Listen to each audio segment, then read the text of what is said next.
चीन ने दिखाई अपनी औकात। भारत ने दिया चीन को मुंहतोड़ जवाब। 30 जगहों के बदल दिए थे नाम। अरुणाचल में धाक जमाना चाहता था चीन। नमस्कार, मैं हूं साइम और आप देख रहे हैं टर्निंग पॉइंट। विदेश मंत्री एस जयशंकर ने चीन को जमकर लताड़ लगाई है।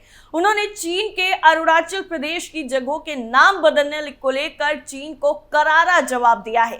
चीन की इस हरकत पर भारतीय विदेश मंत्रालय ने भी बयान जारी करके इसे आधारहीन बताया है और कहा है कि नए नाम ढूंढने से कुछ नहीं होने वाला।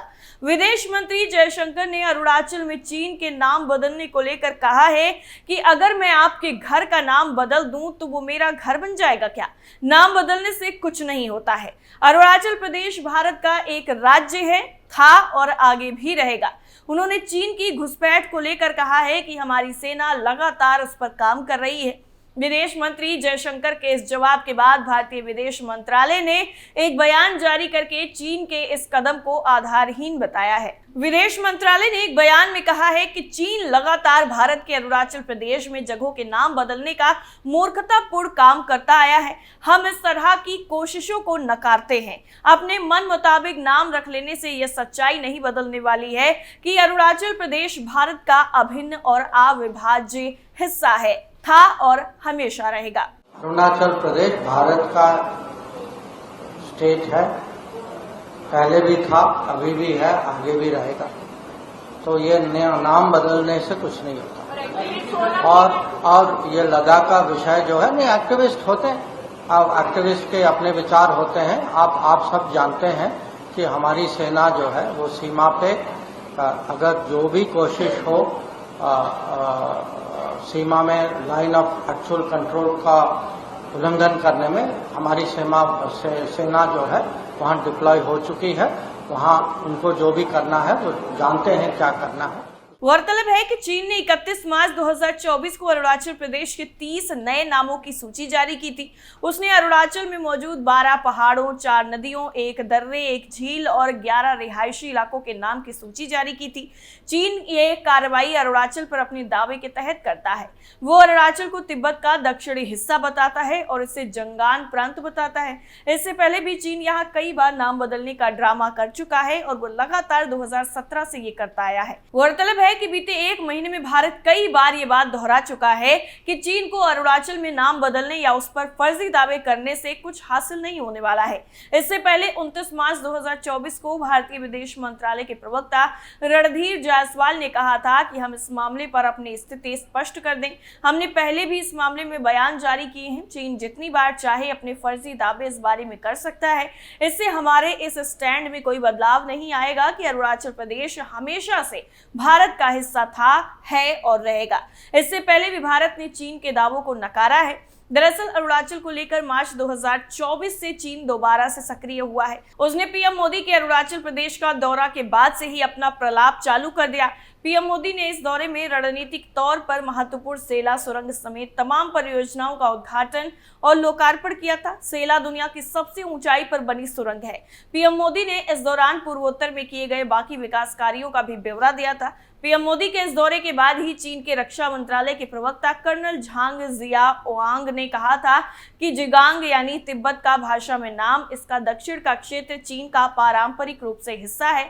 उन्होंने कहा था कि भारत ने अरुणाचल प्रदेश को अवैध रूप से स्थापित किया है और बीजिंग इसे कभी नहीं मानेगा। हालांकि ये पहली बार नहीं है जब चीन अरुणाचल प्रदेश में घुसपैठ या उस पर अपना दावा जताता आया हो। वो अरुणाचल के नागरिकों को नत्थी वीजा देता है। चीन ने 1950 के दशक में बौद्धों को भगाकर तिब्बत पर कब्जा कर लिया था और अब उसका दावा है कि अरुणाचल उसी तिब्बत का एक हिस्सा है। भारत ने चीन को हमेशा इस मामले में कड़ा जवाब भी दिया है। चीनी रक्षा मंत्रालय की तरफ से इस टिप्पणी के बाद भारतीय विदेश मंत्रालय ने भी स्पष्ट रूप से जवाब दिया था। विदेश मंत्रालय ने अपने बयान में कहा कि हमारे ध्यान में चीनी प्रवक्ता द्वारा की गई टिप्पणियां आई हैं। चीनी रक्षा अरुणाचल प्रदेश को लेकर बेतुके दावे कर रहा है। इस बारे में बार बार एक ही तरह के दावे दोहराने से इस दावे को कोई सच नहीं मान लेगा। अरुणाचल प्रदेश भारत का अविभाज्य हिस्सा था, है और हमेशा ही रहेगा। अरुणाचल प्रदेश के निवासियों को हमारे इंफ्रास्ट्रक्चर प्रोजेक्ट्स का लाभ लगातार मिलता रहेगा। वहीं दूसरी तरफ कांग्रेस के वरिष्ठ नेता और सांसद मनीष तिवारी ने अरुणाचल प्रदेश में 3 जगहों के नाम बदले जाने वाले चीन के दावों को लेकर बीजेपी और केंद्र सरकार पर हमला बोला है। मनीष तिवारी ने विदेश मंत्री एस जयशंकर के बयान पर टिप्पणी करते हुए कहा कि इतनी कमजोर और लचीली प्रतिक्रिया भारत सरकार और उसके विदेश मंत्री को शोभा नहीं देती है।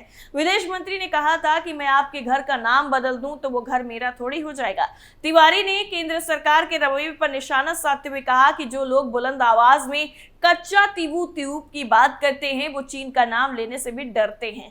कांग्रेस सांसद ने कहा कि जो लोग कच्चा तीवू की बात करते हैं वो ये भूल जाते हैं कि 1971 में इंदिरा गांधी जी ने दुनिया का भूगोल बदल दिया था। ना वो अमेरिका से डरी, ना उसके 7वें बेड़े से डरी और ना पश्चिमी देशों की सरकारों से डरी। आगे उन्होंने कहा कि पूर्वी पाकिस्तान की जनता जिस प्रताड़ना को झेल रही थी, प्रधानमंत्री इंदिरा गांधी जी ने जनता को उस पीड़ा से बाहर निकाला था। मैं बीजेपी से कहना चाहता हूं कि अपनी राजनीतिक रोटियां सेकने के लिए ऐसे मुद्दे ना लाएं जिससे हिंदुस्तान की सामरिक साख कमजोर हो।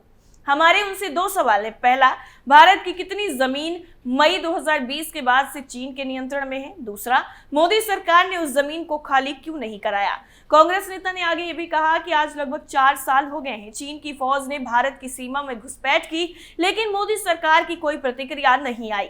जनवरी 2023 में तत्कालीन एसएसपी ने एक रिसर्च पेपर में लिखित रूप से कहा था कि नियंत्रण रेखा के ऊपर 65 में से 26 पेट्रोलिंग पॉइंट पर हम नहीं जा पाते। इस बारे में मोदी सरकार की तरफ से कोई स्पष्टीकरण सामने नहीं आया। उन्होंने मणिपुर हिंसा के मामले में केंद्र सरकार को घेरते हुए कहा कि जब विपक्ष मणिपुर के ऊपर लो कॉन्फिडेंस मोशन लेकर आई थी तब उसने चीन की स्थिति पर भी अपनी बात रखी थी। तब प्रधानमंत्री मोदी ने लो कॉन्फिडेंस मोशन पर अपनी बात रखी, लेकिन जब चीन की बात हुई तब हमारे प्रधानमंत्री और विदेश मंत्री ने एक शब्द नहीं बोला। वहीं दूसरी तरफ कांग्रेस ने एक्स पर लिखा कि लद्दाख के साथ ही अरुणाचल प्रदेश में चीन लगातार भारतीय जमीन पर कब्जा कर रहा है, जगहों के नाम बदल रहा है, लेकिन प्रधानमंत्री मोदी खामोश हैं। वो यानी मोदी अपने ही सांसद तापिर गाव की बात नहीं सुनते हैं, जिन्होंने कहा कि अगर कहीं दूसरा डोकलाम होगा तो अरुणाचल प्रदेश में होगा। चीन ने भारतीय सीमा में 50 से 60 किलोमीटर तक कब्जा कर रखा है। चीन अरुणाचल प्रदेश में कब्जा करता है, मीडिया में कोई खबर नहीं आती है। आपको बता दें कि इससे पहले सितंबर 2023 में भी कांग्रेस संसदीय दल की अध्यक्ष सोनिया गांधी ने प्रधानमंत्री नरेंद्र मोदी को एक पत्र लिखा था। सोनिया ने अपने पत्र में जिन 9 मुद्दों का जिक्र किया था उनमें चीन द्वारा लद्दाख और अरुणाचल प्रदेश में की जा रही घुसपैठ भी शामिल थी। राहुल गांधी भी line of actual control LAC को लेकर कई बार केंद्र सरकार को घेर चुके हैं। केंद्र सरकार ने 18 से 22 सितंबर 2023 तक 5 दिवसीय विशेष संसद सत्र भी बुलाया था। सोनिया गांधी ने संसद के विशेष सत्र में लद्दाख और अरुणाचल प्रदेश में चीन की घुसपैठ पर चर्चा कराने का आग्रह किया था। सोनिया गांधी, पार्टी अध्यक्ष मल्लिकार्जुन खड़गे और राहुल गांधी के साथ ही कांग्रेस के अनेक नेताओं ने चीन की घुसपैठ का मुद्दा उठाया। आपको बता दें कि पिछले साल ही जब अरुणाचल प्रदेश में चीनी नामों की सूची जारी हुई तो कांग्रेस नेताओं ने मोदी सरकार को जमकर घेरा था। उस वक्त भी कांग्रेस पार्टी ड्रैगन को क्लीन चिट पंच लाइन से लोगों के बीच लेकर के आई थी और राहुल गांधी ने एक्स पर लिखा था कि 2000 वर्ग किलोमीटर जमीन चीन ने छीन ली है, अब जगहों के नाम भी बदल रहे हैं। प्रधानमंत्री चुप हैं और कोई जवाब नहीं है। तभी कांग्रेस सांसद मनीष तिवारी ने भी कहा था कि हमारे 50 से 60 हजार सैनिक लाइन ऑफ एक्चुअल कंट्रोल के ऊपर तैनात हैं। ये बुनियादी सवाल इसलिए उत्पन्न होता है क्योंकि प्रधानमंत्री नरेंद्र मोदी 2013 से लेकर अब तक 19 बार चीन के राष्ट्रपति शी जिनपिंग से मिल चुके हैं। 5 बार प्रधानमंत्री मोदी चीन गए हैं। भारत का कोई भी प्रधानमंत्री 1947 से लेकर 2023 तक इतनी बार चीन नहीं गया होगा। कांग्रेस के एक नेता ने बताया था कि भाजपा ने 2019 का चुनाव राष्ट्रवाद के नाम पर जीता था। इस बार केवल कांग्रेस पार्टी ही नहीं बल्कि अधिकांश विपक्षी दल भी उसके साथ चलने को तैयार हैं। दिल्ली के मुख्यमंत्री अरविंद केजरीवाल और झारखंड के पूर्व सीएम हेमंत सोरेन के जेल जाने के बाद विपक्षी दल पहले के मुकाबले कहीं अधिक नजर आए हैं। आपको बता दें कि विपक्षी दलों ने भी हाल ही में दिल्ली के रामलीला मैदान में एक बड़ी रैली भी आयोजित की थी। 2019 के लोकसभा चुनाव से पहले कांग्रेस अध्यक्ष राहुल गांधी ने आक्रामकता के साथ ही राफेल का मुद्दा भी उठाया था, लेकिन पार्टी उस पर अकेली पड़ गई थी। सर्वोच्च अदालत से भी कांग्रेस को झटका लगा था, तब विपक्षी दलों का साथ कांग्रेस को नहीं मिल सका था। मौजूदा वक्त में बॉर्डर पर चीन के दुस्साहस से विपक्ष पूरी तरह अवगत है। यही वजह है कि कांग्रेस पार्टी इस मुद्दे पर विपक्ष को साथ लेकर भाजपा को घेरने की रणनीति बना रही है।